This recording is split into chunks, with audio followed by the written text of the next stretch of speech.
वैदिक पंचांग के अनुसार हर माह में आने वाली पूर्णिमा तिथि का विशेष महत्व होता है। हिंदू धर्म में माघ महीने की पूर्णिमा तिथि का विशेष महत्व होता है। इस माह की पूर्णिमा तिथि को माघी पूर्णिमा के नाम से भी जाना जाता है। माघी पूर्णिमा पर गंगा स्नान विशेषकर तीर्थराज प्रयाग के संगम में करने का विशेष महत्व होता है। इस तिथि पर गंगा स्नान के साथ दान पुण्य और भगवान विष्णु और माता लक्ष्मी की पूजा करने का विशेष महत्व होता है। पूर्णिमा तिथि पर गंगा स्नान करने के साथ साथ इस दिन पूजा अर्चना करने से जीवन में संपन्नता, सुख, समृद्धि और शांति की प्राप्ति होती है। इस वर्ष प्रयागराज में 144 वर्षों बाद महाकुंभ का आयोजन हो रहा है। इससे पूर्णिमा तिथि का महत्व काफी बढ़ गया है। आइए जानते हैं कब है माघ पूर्णिमा और इसका धार्मिक महत्व। पंचांग के अनुसार माघ पूर्णिमा की तिथि की शुरुआत 11 फरवरी को शाम 6:55 पर हो रही है और तिथि का समापन 12 फरवरी को शाम 7:22 पर होगा। ऐसे में माघ पूर्णिमा का पर्व 12 फरवरी को मनाया जाएगा। स्कंद पुराण के अनुसार माघी पूर्णिमा पर स्नान से व्यक्ति को समस्त पापों से मुक्ति मिलती है और उसके जीवन में सकारात्मक ऊर्जा का संचार होता है। इस मास में प्रयागराज में माघ मेला का आयोजन होता है, जिसे कुंभ के समान पवित्र माना गया है। धार्मिक ग्रंथों के अनुसार गाय, तिल, गुड़ और कंबल का दान इस मास में विशेष पुण्य फल देता है। पूर्णिमा तिथि का हिंदू धर्म में काफी महत्व है, लेकिन माघ पूर्णिमा का महत्व और भी कहीं ज्यादा होता है। इस दिन भगवान विष्णु और माता लक्ष्मी का पूजन अवश्य करना चाहिए।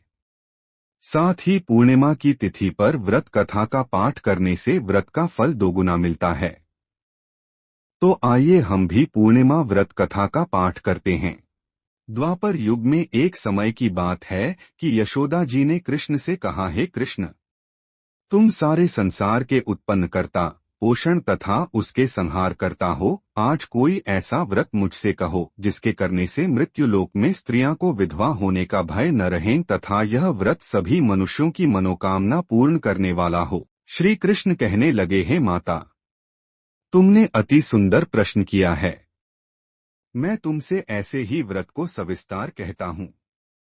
सौभाग्य की प्राप्ति के लिए स्त्रियों को द्वात्रिंशत अर्थात 32 पूर्णिमाओं का व्रत करना चाहिए।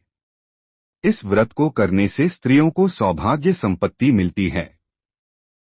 यह व्रत अचल सौभाग्य को देने वाला और भगवान शंकर के प्रति मनुष्य मात्र की भक्ति को बढ़ाने वाला है। यशोदा जी कहने लगी हैं, कृष्ण, सर्वप्रथम इस व्रत को मृत्युलोक में किसने किया था? इसके विषय विस्तार पूर्वक मुझसे कहो। श्री कृष्ण जी कहने लगे कि इस भूमंडल पर एक अत्यंत प्रसिद्ध राजा चंद्रहास से पालित अनेक प्रकार के रत्नों से परिपूर्ण कातिका नाम की एक नगरी थी। वहां धनेश्वर नाम का एक ब्राह्मण था और इसकी स्त्री अति सुशील रूपवती थी। दोनों ही उस नगरी में बड़े प्रेम से साथ रहते थे। घर में धन धान्य आदि की कोई कमी नहीं थी। उनको एक बड़ा दुख था, उनके कोई संतान नहीं थी, जिस वजह से वह बहुत दुखी रहते थे। एक दिन एक बड़ा तपस्वी योगी उस नगरी में आया। वह योगी बाकी सभी घरों से भिक्षा मांगकर भोजन किया करता था, लेकिन उस ब्राह्मण के घर से भिक्षा नहीं मांगा करता था। एक दिन योगी गंगा किनारे भिक्षा मांगकर प्रेम पूर्वक खा रहा था कि धनेश्वर ने योगी को यह सब करते देख लिया। सब कार्य किसी प्रकार से देख लिया।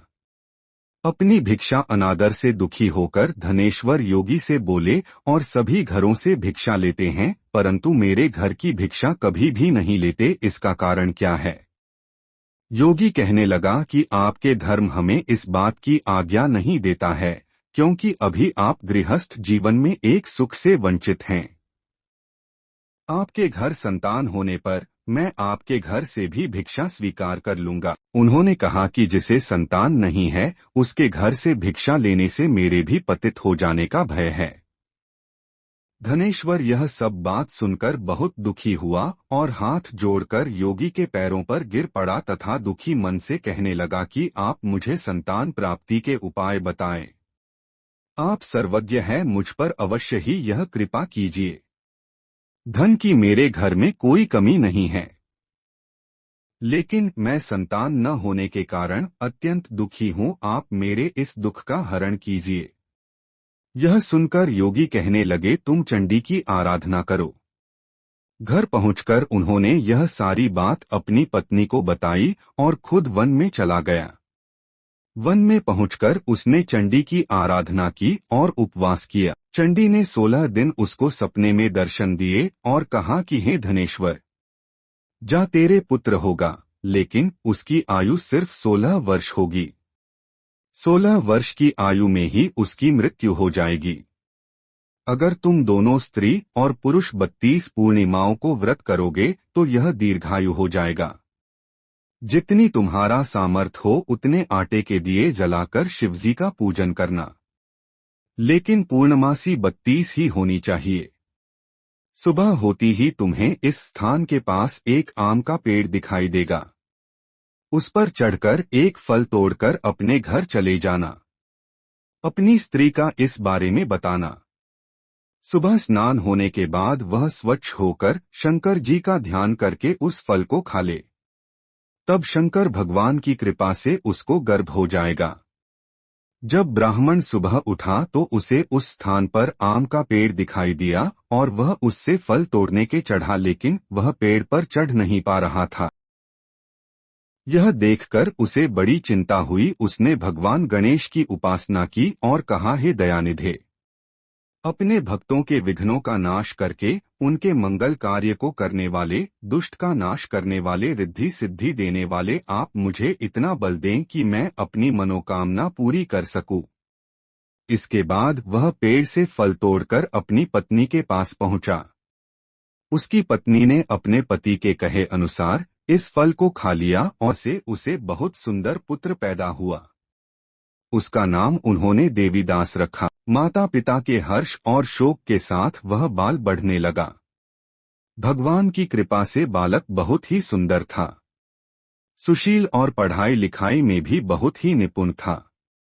दुर्गा जी के कथानुसार उसकी माता से 32 पूर्णमासी का व्रत रखा। जैसे ही 16वां वर्ग लगा, दोनों पति पत्नी बहुत दुखी हुए, कहीं उनके पुत्र की मृत्यु न हो जाए। उन्होंने सोचा कि अगर उनके सामने यह सब हुआ तो वह कैसा देख पाएंगे। तभी उन्होंने देवीदास के मामा को बुलाया और 1 वर्ष के लिए देवीदास को काशी में पढ़ने के लिए भेज दिया। 1 वर्ष के बाद उसे वापस लेकर आ जाना। देवीदास अपने माता के साथ एक घोड़े पर सवार होकर चल दिया। उसके मामा को भी यह बात पता नहीं था। दोनों पति पत्नी से 32 पूर्णमासी का व्रत पूरा किया। दूसरी तरफ मामा और भांजा दोनों रात गुजारने के लिए रास्ते में एक गांव में रुके। उस दिन उस गांव में ब्राह्मण की कन्या का विवाह होने वाला था। जिस धर्मशाली में वर और बारात के बाकी लोग रुके हुए थे, उसी धर्मशाला में देवीदास और उसका मामा ठहर गए। उधर कन्या को तेल आदि चढ़ने के बाद जब लग्न का समय आया तो वर की तबीयत खराब हो गई। वर के पिता ने अपने परिवार वालों से विचार विमर्श करके कहा कि यह देवीदास मेरे पुत्र जैसा ही है, मैं इसके साथ लगन करा दूं और बाद में बाकी सारे काम मेरे बेटे के साथ पूरे हो जाएंगे। ऐसे कहने के बाद वर के पिता देवीदास को मांगने के लिए उसके मामा के पास गए और उन्हें सारी बात बताई। मामा ने कहा कि कन्यादान में जो कुछ भी मिलेगा वो हमें दे दिया जाए। वर के पिता ने बात स्वीकार कर ली। इसके बाद देवीदास का विवाह कन्या के साथ संपन्न हो गया। इसके बाद वह अपनी पत्नी के साथ भोजन न कर सका और मन में विचार करने लगा कि न जाने यह किसकी पत्नी होगी। यह सोचकर उसकी आंखों में आंसू आ गए। तब वधू ने पूछा कि क्या बात है, आप उदास क्यों हैं? तब उसने सारी बातें पत्नी को बता दी। तब कन्या कहने लगी, यह ब्रह्मा विवाद के विपरीत है। आप ही मेरे पति हैं। मैं आपकी की पत्नी रहूंगी, किसी अन्य की कभी नहीं। तब देवीदास ने कहा, ऐसा मत करिए क्योंकि मेरी आयु बहुत कम है। मेरे बात आपका क्या होगा। लेकिन उसकी पत्नी नहीं मानी और बोली, स्वामी आप भोजन कीजिए। दोनों रात में सोने के लिए चले गए। सुबह देवीदास ने पत्नी को 4 नगों से जड़ी एक अंगूठी दी और एक रुमाल दिया और बोला कि हे प्रिय, इसे लो और संकेत समझकर स्थिर चित हो जाओ। मेरे मरण और जीवन जानने के लिए एक पुष्प वाटिका बना लो। उसमें सुगंधी वाली एक नव मल्लिका लगा लो। उसको प्रतिदिन जल से सींचा करें और आनंद के साथ खेलो कूदो। जिस समय और जिस दिन मेरा प्राणांत होगा उस दिन यह फूल सूख जाएंगे। जब यह फिर से हरे हो जाएं तो जान लेना मैं जीवित हूँ।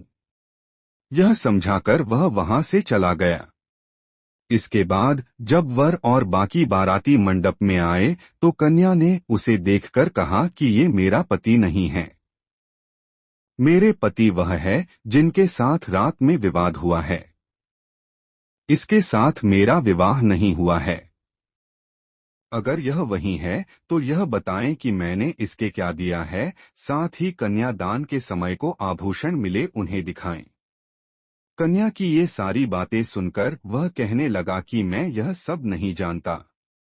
इसके बाद सारी बारात भी अपमानित होकर लौट गई। भगवान कृष्ण बोले, हैं माता, इस प्रकार देवीदास काशी चला गया।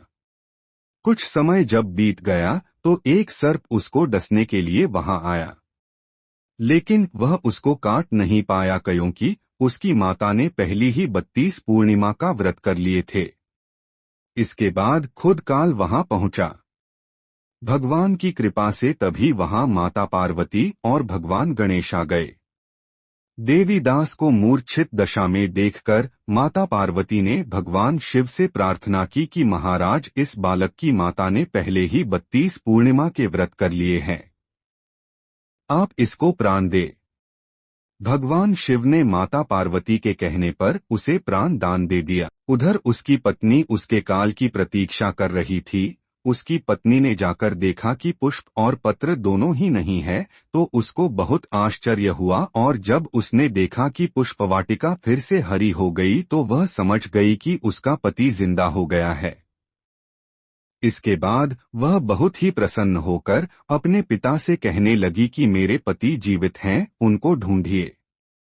जब 16वां वर्ष व्यतीत हो गया तो देवीदास भी अपने मामा के साथ काशी चल दिया। इधर उसकी पत्नी के परिवार वाले उन्हें ढूंढने के लिए जा ही रहे थे कि उन्होंने देखा कि देवीदास और उसका मामा उधर ही आ रहे थे। उसको देखकर उनके ससुर बहुत प्रसन्न हुए और उसे अपने घर ले आए। वहां सारा वगर इकट्ठा हो गया और कन्या ने भी उसे पहचान लिया। देवीदास ने इसके बाद अपनी पत्नी और मामा को लेकर वहां से चल दिया। उसके ससुर ने भी उसे बहुत धन दहेज दिया। जब वह अपने घर की तरफ चल रहा था तो उसके माता पिता को लोगों ने खबर कर दी, तुम्हारा पुत्र देवीदास अपनी पत्नी और मामा के साथ आ रहा है। ऐसा समाचार सुनकर पहले तो उन्हें विश्वास नहीं हुआ, लेकिन जब देवीदास आया और उसने अपने माता पिता के पैर छुए तो देवीदास के माता पिता ने उनका माथा चूमा और दोनों को अपने सीने से लगा लिया। दोनों के आने की खुशी में धनेश्वर ने बहुत दान दक्षिणा ब्राह्मणों को दी। श्री कृष्ण जी कहने लगे कि इस तरह धनेश्वर को 32 पूर्णिमाओं को व्रत के प्रभाव से संतान प्राप्त हुई। जो स्त्रियां इस व्रत को करती हैं वह जन्म जन्मांतरों तक वैधव्य का दुख नहीं भोगती हैं और सदैव सौभाग्यवती रहती हैं। यह मेरा वचन है। यह व्रत संतान देने वाला और सभी मनोकामनाओं को पूरा करने वाला है। इस प्रकार पूर्णिमा व्रत की कथा संपन्न हुई। एक बार प्रेम से बोलो श्री सत्यनारायण भगवान की जय। भगवान विष्णु और मां लक्ष्मी की कृपा आप सभी लोगों पर बनी रहे।